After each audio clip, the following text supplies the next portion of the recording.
If your Chevy Traverse just won't start, don't panic, because most common causes are easy to diagnose at home.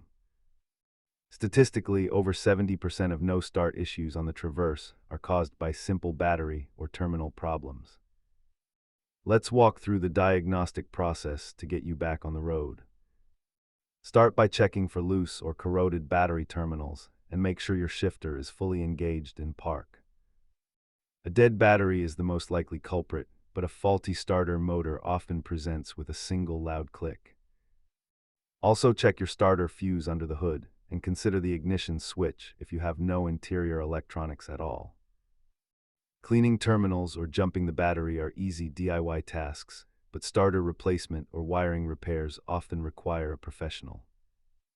Here is a breakdown of typical costs, with starter repairs being significantly more expensive than a simple battery swap. If you have a multimeter, verify your battery is holding at least 12.6 volts before assuming it is the starter. Keep a basic socket set, wire brush, and multimeter in your trunk to handle these roadside electrical emergencies. Remember that safety is paramount, so always disconnect the negative battery cable before performing any electrical work. Thanks for watching, and stay ready for your next fix by subscribing to the channel.